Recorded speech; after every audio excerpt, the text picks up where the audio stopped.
Before I invite the next panel on stage, I'd like to ask you to take out your phones and once again go to our forum app to answer a polling question on a topic of our next group will address: the use of buy now, pay later products. The result will be shown in the next session. So here's the question.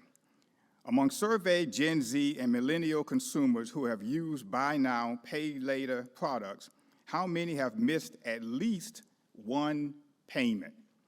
Your choices are 10%, 22%, 40%, and more than 50%. So give you a moment to go ahead and log in your answers.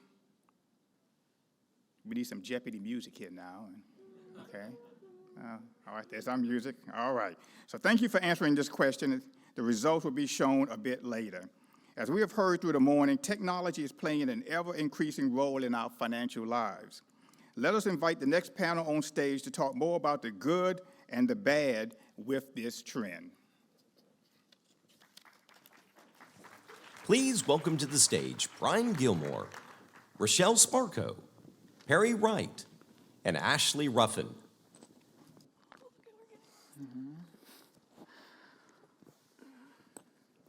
Good afternoon, everyone. I hope you all have enjoyed yourselves as much as I have already today, and we're excited to be here with you today. My name is Ashley Ruffin. I'm the Chief Impact Officer at both Civic and local government federal credit unions, and I'm excited to be here today with this esteemed panel. I'd like to let you know who they are. First, we have Brian Gilmore from Commonwealth, from Boston. He's joining us from Boston. And we have Rochelle Sparko, Director of North Carolina Policy at the Center for Responsible Lending, and Perry Wright, Senior Behavioral Researcher at Common Sense Lab, Duke University. So, as we've already heard, the younger generation is a heavy user of financial technologies, but usage is up across the board, especially in the context of the pandemic.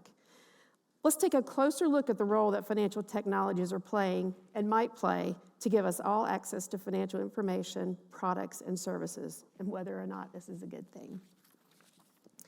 So, Brian, let's start with you. Commonwealth analyzed findings from a Plaid-led survey in mid-2020 and found a big increase in overall usage of financial technology platforms in the early days of the pandemic. But there are variations when you broke those responses down by different socioeconomic and demographic differences. Tell us more about what you found and what types of platforms are being used and who is using them. Great.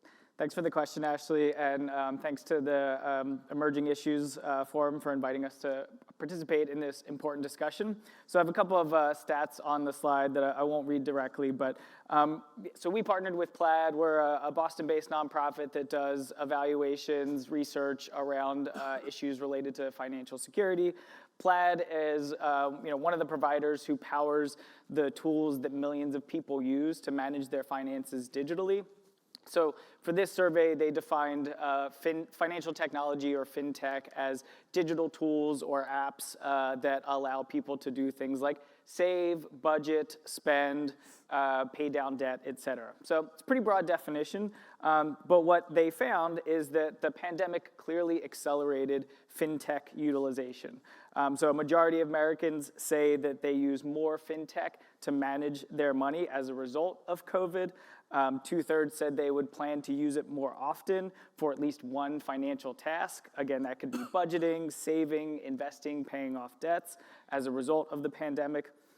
Many people say that fintech is their new normal. Americans said that they currently manage 62% of their finances with technology, and sort of emphasize that point about that normalcy, and really saying that financial technology was a lifeline during the pandemic. 86% of users were using fintech at least once a week. So clearly we saw this rise and exacerbation of the use of digital technologies, which makes sense because people were not comfortable transacting in person. So that lifeline aspect is because they had to manage their money digitally. But what we wanted to look at as Commonwealth was, are there differences in utilization? So fintech can be a powerful tool to address potential access barriers or inequities, but it also can exacerbate them if there are key differences from demographic or socioeconomic perspectives. Are these technologies actually making things worse? So we took a look at the data that Plaid had developed and cut it by some different categories, and I'll just share a few of the differences that stood out to us.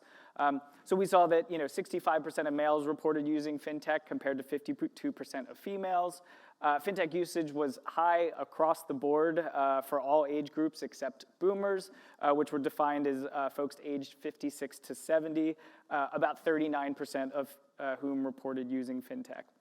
There were differences from income level, so people making under 50K managing about half of their finances, whereas you go higher up, you see them managing about 2/3 of their finances.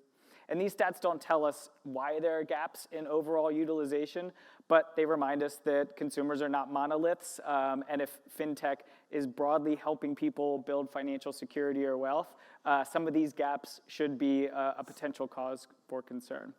When we looked at some of the specific solutions that the survey asked about, there were some even starker differences.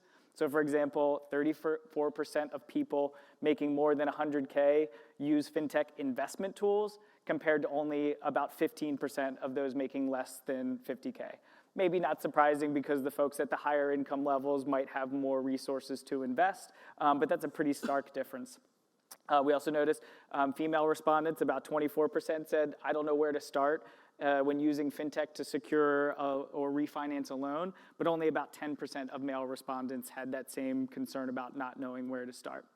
And then we also looked at sort of specific features of some of these tools, again, based on the survey data that was provided and differences. And again, just a few examples. So 47% of Black respondents said there were too many fees associated with using a financial technology tool to create a savings habit, whereas for white, Hispanic, and Asian respondents, that was 13% or less. Also, we saw a large percent of females saying that there were too many fees associated with paying off student debt or personal loans compared with male respondents. So this is a bit of a preview of the conversation to come, but one of our takeaways and our messages based on this analysis is that to truly ensure that your tool or solution is inclusive, you have to look at this additional level of understanding and differences to see what utilization looks like across socioeconomic and demographic characteristics, and honestly, that one level deeper of trying to get underneath the why. What are the features, what are the tools that are serving some groups and not others and might be causing some of those barriers? Thank you. So let's dig a little deeper into that. So Perry, the Common Sense Lab at Duke promotes the financial well-being of low and moderate income households here in the U.S. and abroad. Why should we care that there are gaps in usage rates of these new technologies? That's a great question. Thanks for asking and for having me. I'll echo some of what you said and say that one of the things that behavioral science observations make very plain is that the design and structure of a system that somebody is interacting with will influence the behaviors within that system and ultimately the outcomes of what comes from the system. So as we see rapid development in the fintech space, if those fintech structures are reinforcing existing financial behaviors and existing financial structures, it will also mean that they will replicate existing financial inequities, right? So when we go to adjudicate a thing, I sit down with a fintech company, like Brian mentioned, I sit down with them and I say, let's start to diagnose why we're seeing differences in things. I want to look not just at access, I actually want to look at 4 things with them to help sort of diagnose these inequities. The first is access itself. That might be in the context of like broad access, it might be physical location or where something's offered. In this case, it's more technology, right? So what platforms are they on? How sort of democratizable are those things? The second thing I want to look at is adoption. So when somebody has been delivered to the doorstep of your platform or service, how many of them say yes or no to participating in that system? How many of them take that up? There are 2 main drivers of inequity in this. The first is complexity. Have you made adoption of your system too complex for common users or for a subset, an identifiable subset of users? We want to see complexities smoothed down to the best possible working use of a feature, of a structure, platform. And the other thing is distrust of systems, right? So it might be that users are resistant or untapped users are resistant because of complexity. It might be because there's distrust that the system that you're presenting to them is one that's going to treat them well. In research related to stigmatization of means-tested government programs, for example, there are two main drivers that users report for resisting those programs. Qualified applicants cite for resisting those. The first is an identity piece, that they feel like having qualified for a means-tested government program, they are then judged for being qualified for this means-tested government program, right? And the second thing is that because they feel the identity piece that they've been judged, the second thing is that they feel that the system is not going to treat them well. In fact, it might even treat them hostilely, right? So if what platform you are providing for people, for financial equity, for financial inclusion, comes with an overly complex system or comes at them from a messenger that they are distrustful of, you can guarantee that you're going to see drop-off rates from identifiable subgroups of nothing. So you've got access, you've got adoption. The third one is adherence. I'm trying to make them as memorable as possible. Adherence. So adherence is, what is the long-term usage participation in the system? And where are you seeing drop-offs of groups of people? So what we want, the promise of technology here, just so it's plainly stated, is that it has a democratizing force, that technology can make scalable solutions for complex financial situations and deliver them in less complexified ways to more users. But you might not be trying to grow the overall pie of users. You might actually say, we've identified a historically underrepresented user group, and we're going to try to grow that specific slice of the pie,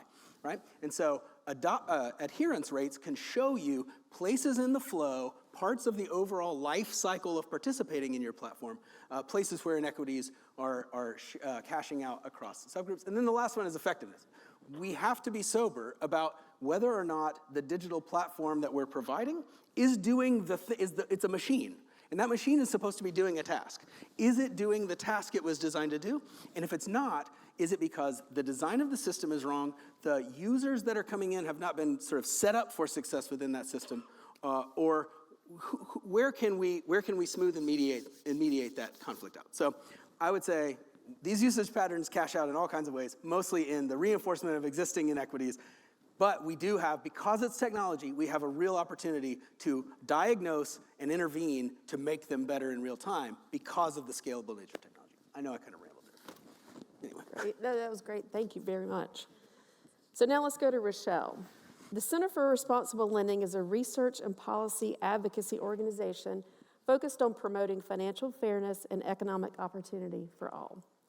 As a consumer advocate, how do you evaluate usage of new financial technologies, and which types of products are you paying particular attention to right now, and why? Oh man, I'm getting out my piece of paper so I can remember all parts of the question. Thank you, Ashley. So I'm here to be, I think, sort of the downer. Apologies. As a person who is interested in consumer protection at an organization that is interested in consumer protection, we actually take a look at a lot of fintech or financial technology products and see the repackaging of financial products we've seen before. And oftentimes they're products we've seen before that do harm rather than benefit to the people who use them. And those harms can take different sorts of, they can wear different types of hats, right? You can see people trapped in debt, and that's an underwriting problem. And we see that with some financial technology products as well. And for those of you who aren't familiar with underwriting, which is a term of art that I probably learned when I was way too old, it basically means, can you afford to repay this debt given your financial circumstances? And so, for instance, when you go to take out a traditional mortgage, you will provide a lot of financial information to your lender about your other debts, your income, your savings, your investments, and they'll make a decision about whether they think you can afford to repay this debt or not. When you take a look at a traditionally acknowledged sort of bad product like payday lending, there is no underwriting, right? Do you have a job is the only question that is asked, and can you write me a check for the amount that I'm about to lend you with a fee attached? They don't care if you are also paying rent, if you have child support due, if you are feeding people in your household, if you owe money to your student lender. They just want to know, can you write me a check today? And I'll cash it in a couple of weeks. And so these are the types of things that we look for with some fintech products as well. What's their underwriting like? Do they care when they offer you this extension of credit, or sometimes they pretend it's not credit, this financial product, will you be able to pay it back? We also take a look at cost. Again, same story as other tried and true credit or financial products. How are borrowers able to compare products, the cost of products, right? Are we aware of the cost that we are paying when we take out a particular financial product, and can we compare against, compare both within that type of product? So for instance, if you were, again, let's go back to our traditional mortgage, which is a space where I feel like many of us will feel some familiarity, right? Do you know what the interest rate is?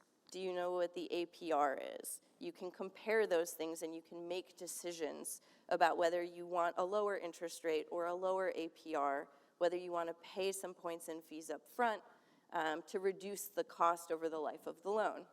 And we force those disclosures so that people, consumers, can make these sorts of trade-offs. With some fintech products, what we're seeing is the cost is concealed. And so that makes it very difficult for consumers who want to be cost savvy to compare either within that class of products or compare that product, that fintech product, with, say, a credit card advance, which may ultimately actually end up being less expensive, even though it's an extremely expensive form of credit. We also look at default rates. How often are people failing to make payments and falling behind, and what are the consequences to them for that? And so I think as we were getting up here and I was feeling all nervous, you all were filling out something on your app asking about default rates with buy now, pay later products in particular. And so we'll take a look at that in a moment. And the last thing I think we look at is we look at consumer complaints. What problems are consumers seeing with this? They may be different than the ones that I think of as a consumer advocate, which are the ones I've just listed. And for example, again, to pick on buy now, pay later products, some of the consumer complaints we're seeing about this are ones I would not have expected. For instance, buyers are having difficulty returning things because they've used an intervening product to pay for it. Or if they don't get the product at all, how do they get their money back? And so these are issues that I didn't think of, but looking at consumer complaints, those are some of the things that are coming up. And then Ashley, I think you asked what products in particular are we paying attention to at the Center for Responsible Lending right now. I've already named buy now, pay later products. We are taking a look at those and paying attention to what's happening with those. It looks like there will be some federal level guidance or maybe regulation of how those products have to comply with similar rules to credit cards, for example. We're also paying a lot of attention to a product called Earned Wage Access. This one is basically allowing you to gain access to your earned but as yet unpaid wages through an app-based system that in some way knows or suspects it knows how many hours you've worked and what your hourly wage or salary is, and is advancing you some money based on their understanding of how much you are going to be owed in your next check. And for those of you who think that sounds a lot like payday, you're not alone. A horse of a different color, right? Nothing new under the sun sometimes. Yeah. So Rochelle, let's follow up a little bit on what you said about the buy now, pay later options. As you said, the audience was asked to do a poll just before we came up on what percentage of Gen Z and millennial consumers who have used buy now, pay later products reported that they missed at least one payment. So we're going to show you the results of the poll. Oh, you guys are good. What do you think about that, Rochelle? First of all, great job, audience. You overwhelmingly chose the correct answer. Over 50% of those younger users of buy now, pay later products have missed at least one payment. And this is the sort of thing that gives me concern as a consumer advocate, because the downstream impact of that can be pretty bad. Buy now, pay later products, for those of you who've never used one, is there anyone here besides me who's never used one? I got a few hands. All right, I see some hands. I've got some buddies. All of us Luddites out here. Buy now, pay later products are basically a short-term credit product that allows you to purchase something and pay for it in 4 installment payments. and they advertise themselves as having no cost or no interest associated with them, which is true if you pay them off on time. But we can see that, I'm pointing like you guys can see, I'll point with you. Behind me, half of younger users are missing payments, and there are fees associated with missed payments. And part of the reason that that may be happening is that buy now, pay later products are available ubiquitously, right? You can use buy now, pay later to buy your groceries. You can use it at the gas station. You can use it with anything basically that you buy online. You can use Affirm to check out at Amazon. Most online retailers now, I think, have an associated buy now, pay later product. And once you rack up a few of these, keeping track of when they're due, when they're going to hit your bank account, will you have enough money in your bank account if you have 8 or 9 or 10 or 12 of these things revolving out there? Keeping track of them can be hard. And also, I think sometimes people are buying things that their budget doesn't allow them to afford. And so we are seeing missed payments, and these can have downstream consequences potentially for people's credit scores. It can also mean that they're paying fees in addition to the fees they're paying to the buy now, pay later product company for the late payment. They may also face some late payments for overdraft fees or insufficient fund fees at their financial institution, or they may end up paying credit card fees if it's tied into their credit card and they don't make a payment. Then they're carrying that high interest rate over month after month. So sort of when it seems too good to be true, it may actually be too good to be true. Yep. Yeah, I told you I'm here to be the downer. So now let's talk a little bit about how things are designed to meet the needs of low and moderate income folks. So Perry, you and your colleagues at Duke believe that to meet the needs of low and moderate income users, fintech products must be intentionally designed to do that. Why do you think that design is so important? That's a great question. So I said earlier, I'm going to reinforce, I feel like Rochelle really echoed it too, which is that the design structures of the products themselves will in many ways predict how those products sort of cash out in the market. And so I just have to say it plainly, how you design your product, how you design and deliver your product is a demonstration of your company's values. Because how you designed them has a strong influence over how they'll be used, right? So I think of an example like buy now, pay later that you just described to us, right? We think about all these kind of downstream effects that are negative. What about the first upstream effect of a buy now, pay later? The first upstream effect is that companies no longer have to compete with one another on price. I'm a consumer and I'm trying to decide between 2 pairs of shoes. And one of them offers me a longer timeline to pay for those shoes, but not a sale price on it. So now, the companies offering me these things, the retailers offering these things, no longer have to compete with one another on price. They compete with me for the amount of time I'm willing to pay. The structure of that influences my decision to buy a more expensive pair of shoes that feel less expensive because I only owe 25% of it in my first payment, right? So, what obligation do we have as people who are developing technology and trying to serve the citizens of North Carolina? Well, we have an obligation to design empathetically, knowing the responsibility that we have on our shoulders to serve them well, that this design is a demonstration of our values. I think about something that happened at Cornell University in 2016 in the med school.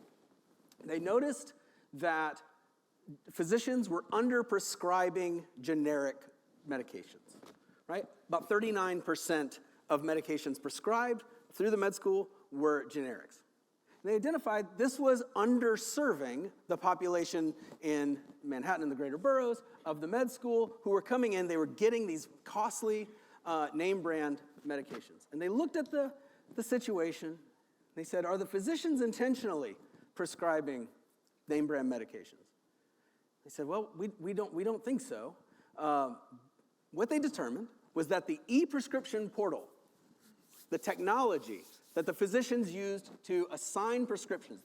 A physician would sit down, I'm a physician, I sit down, I have 5 prescriptions for Brian, and I'm gonna put them in. And I start typing them in, and I type in, not speaking to Brian specifically, I type in P-A-X-I, and Paxil pops up, right?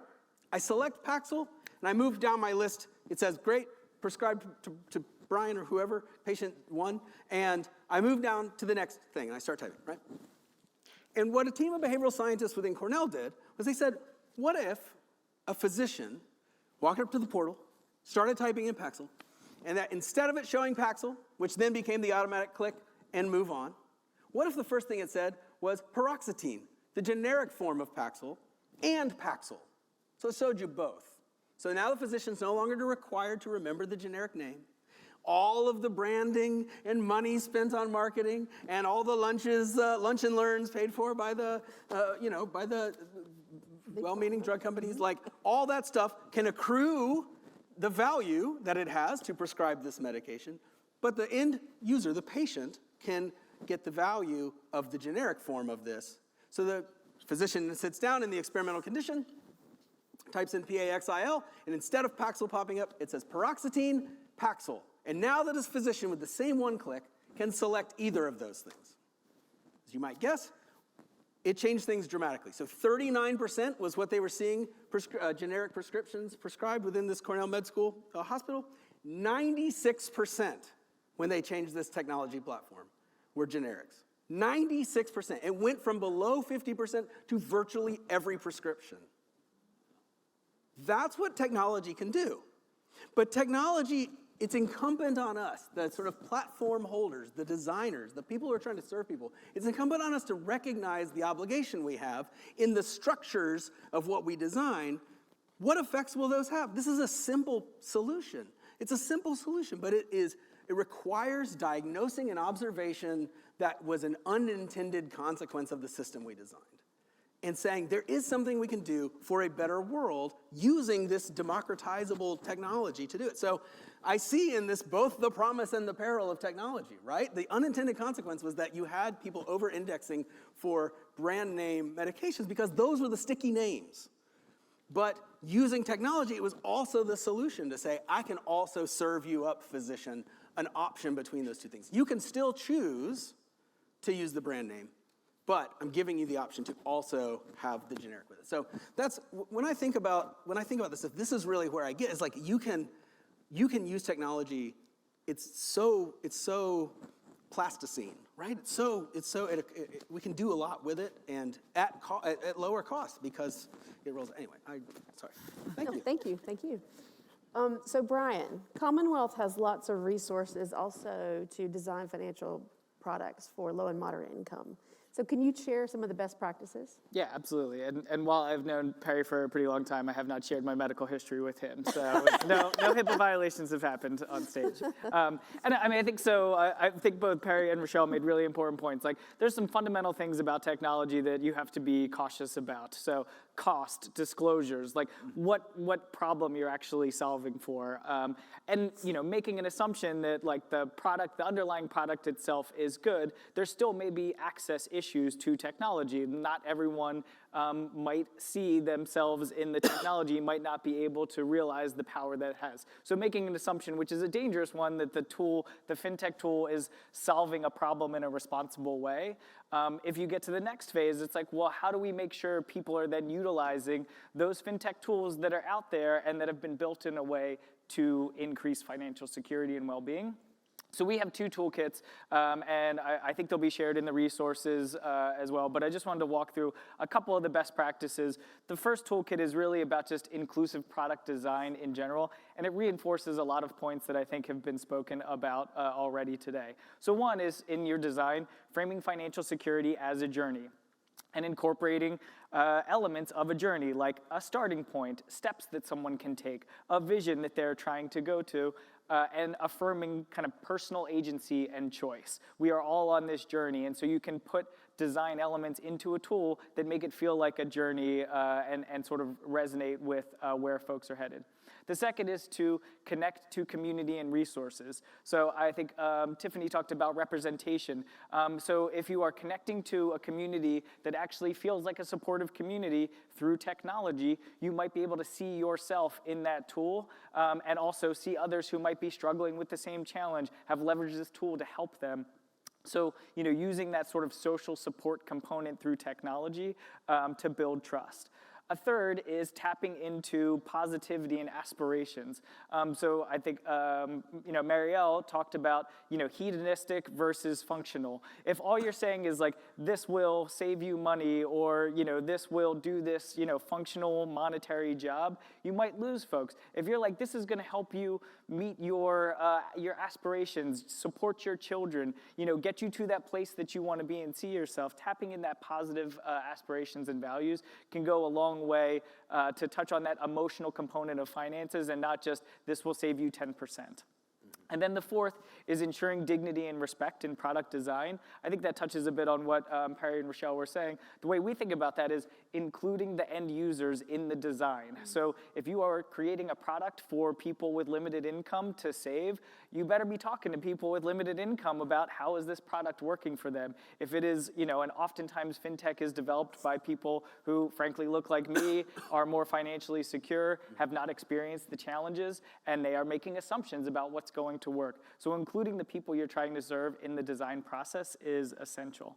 When we think about, emerging technology specifically, the other toolkit we have just touches on a few other things. So building trust by emphasizing like data security and what data they are using to make recommendations to you, being explicit around disclosures of like, this is how we protect your data and also how we specifically use your data to make recommendations, and making sure there's a human there that goes beyond the technology. Technology can get you so far, but having a trusted human to talk to about what the tool is doing is an essential design component. Driving engagement by being specific about like, well, this is what this tool can do and this is what it can't do. So there's a little bit of disclosure there of just being honest and upfront about the capabilities and limitations of what that technology is. Technology should immediately increase value. I think we've all experienced spending time with a chatbot that was incredibly unhelpful. You're gonna erode trust really quickly if it's like, what question can I answer? And you ask that question and they're like, I can't help you with that. Here's like, 3 other ways to contact someone. Like if you're wasting time on a technology platform, you've already lost that trust. And then balancing automation and control. So I think technology has, data-driven approaches have an ability to reduce friction and make it easy for people to make decisions. But if you're living paycheck to paycheck and a tool is automating movement of money from, say, a checking account to a savings account, and then all of a sudden you overdraft or you don't have the money in your checking account to make a purchase, that's going to erode trust as well. So trying to find that right balance between automating to make things easy, but ensuring people still have control over their financial lives can pause, on an automated function or opt out of some of that friction-reducing technology that we see in some tools. So now let's take a look at what's coming. And Brian, we're going to stick with you. Your organization recently interviewed experts and executives in banks and other financial institutions about emerging technology trends. To paraphrase from your report, you found great excitement about the impact that new technology could have. What were they excited about, and what gave you pause? Yeah, and I'll be brief. I think some of the things that are top of mind for executives and leaders in financial institutions are consumer-facing artificial intelligence that powers things like chatbots, which I just mentioned, that can provide recommendations that are more personalized, and this financial automation. So I think there's a recognition that things like generative AI or ChatGPT can be potential game changers in really speaking personally to people and helping them solve problems. At the same time, those providers are really cautious about deploying that technology, in part due to regulatory concerns and the fact that if an AI gives incorrect information, which if you spend any time around AI, chatbots, ChatGPT, you can very quickly get bad information that sounds really great. The providers are wary of that, and rightfully so. So I think there's this kind of acknowledgement that these generative AI tools are really powerful, but they also can cause potential financial harm. And whether they're concerned about that because they care about their end users or for regulatory concerns, it is something that is giving them pause. So what that means is that a lot of these providers are using them for back-end administrative things. So how do I help my workers in the financial institution be more efficient? That's where we're seeing more of the use of AI and automation. So I think the summary is that there's growing signs of interest from providers about there's possibility to use some of these emerging technologies for more inclusive finance, but much more work to be done, I think, to make sure it's a priority on product roadmaps, but also that it's done in a way that allows for testing and iteration in a sort of no-harm environment. So if you deploy something, it causes a financial strain on one of your end users, that there's a way to make them whole. So sort of deploying in safe context, I think, is really critical. So I want to pick up on two of the points that you just mentioned. First is that AI is getting a lot of attention these days. I'm going to pose this question to all three of you. We heard earlier about how so many people are now relying on the internet and social media for financial information. Could AI be an important part of a solution that helps all of us, including low and moderate income households, make informed financial decisions? And I'll open it. Everybody's staring at me. All right. I'm the worst person to ask this question about. My sister's out here somewhere. I'm sorry. She describes herself as technical, and I call her atechnical, and she gets frustrated because I do not understand a lot of internet stuff. That being said, we do know that with algorithms, you get out what you put in.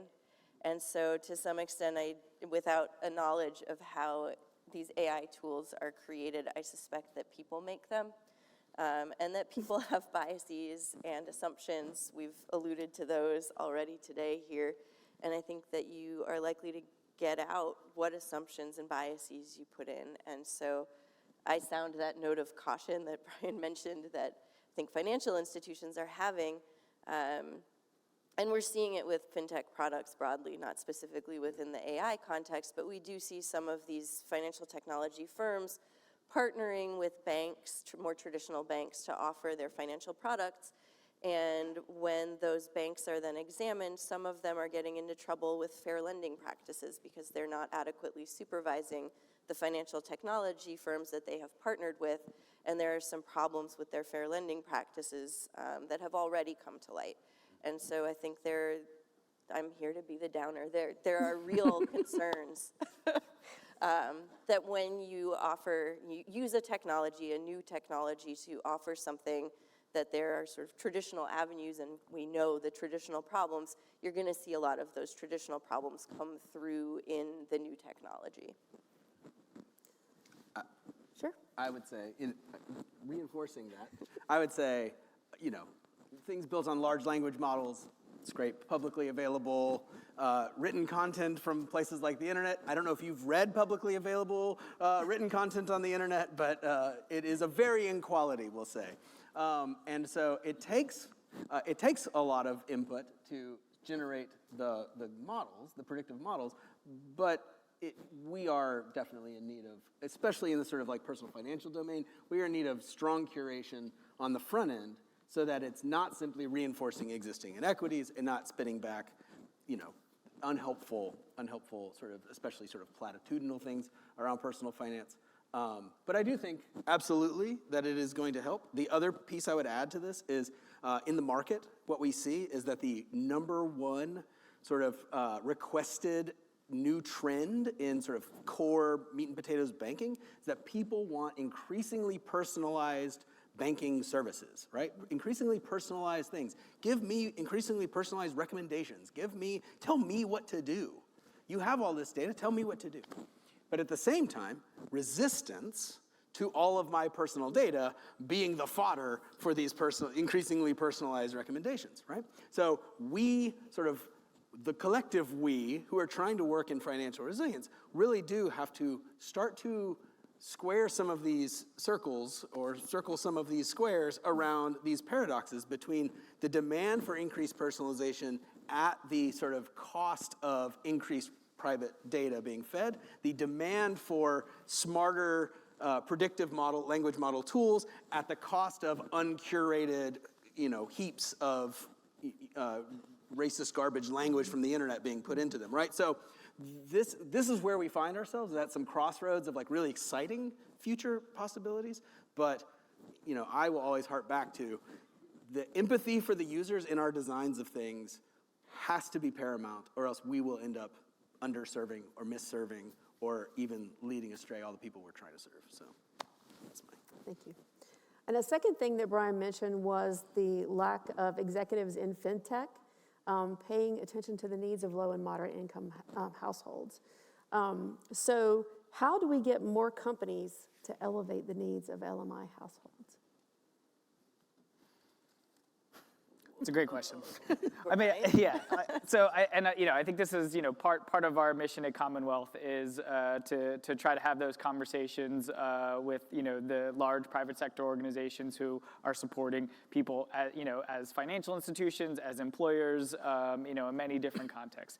And I do think that many leaders, care about their end users. They care about the financial outcomes. And I think appealing to that and reminding, these leaders and decision makers of, you want to put the customer first, like here is your customer. And, a lot of the role we play is helping them understand their customer by saying like, are you surveying folks? Are you having one-on-one conversations, or focus groups and making sure you're doing that across the demographic and socioeconomic characteristics of the people that you're serving. So one way is to just help them generate data, either encourage them to do that themselves or sometimes partnering with nonprofits or other organizations to collect, analyze, and kind of share back that data. I think there's also an opportunity to make a business case. What that business case is going to depend on what challenge you're trying to solve, what suggestion you're making. But I mean, to the question of, utilization of AI to personalize finance, serving people as a, one-on-one human, which is really the preferred method for most people when solving complex problems, that is a costly business decision. So if you can thoughtfully leverage AI via chatbots and, personalized data to reduce the number of inquiries that come into your call center, that could be a, cost saver. Again, it has to be done in a responsible way where whatever those recommendations are, suggestions are accurate and informed, and that you're building that trust. But, you can look to ways to make the argument that this could improve your bottom line and serve your customers better. So I think there are compelling cases we did, but we're at the early stage of this because this technology in many ways is very new, and there hasn't been enough time, I think, to do that cost-benefit analysis for a lot of these executives.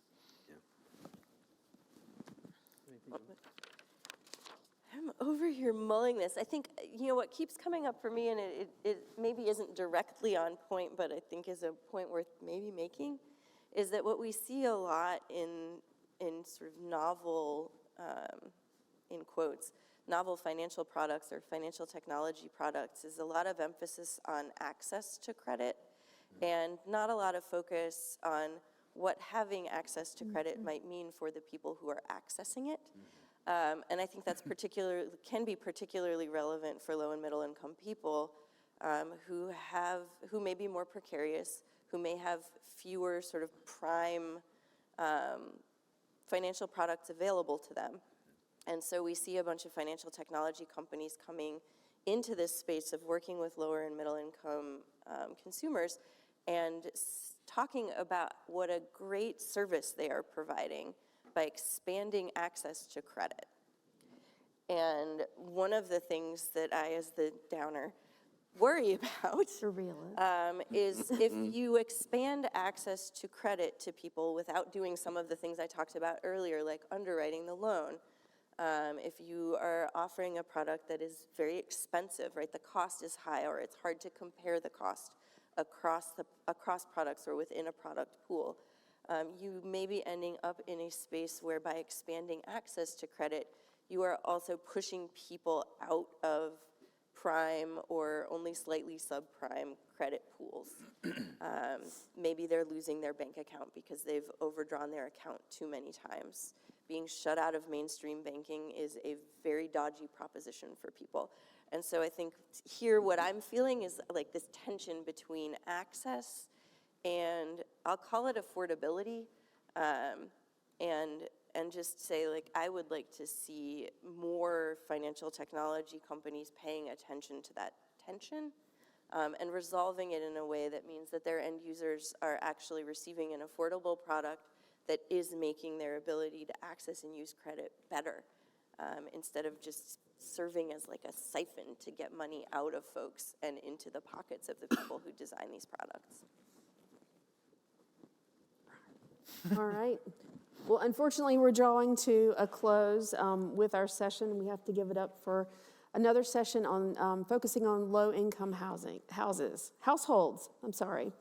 I'd like to remind you all that the resources that have been shared with you here will be sent to you following the session, so that you can have the access to all the things that they have spoken about. Also like to give a plug for Perry. He's going to be in one of our breakout sessions. That's true. Also focusing on a lot of what we've talked about today on product design. So please join me in giving a heartfelt thanks to Brian, Rochelle, and Perry for sharing with us this afternoon. Thank you.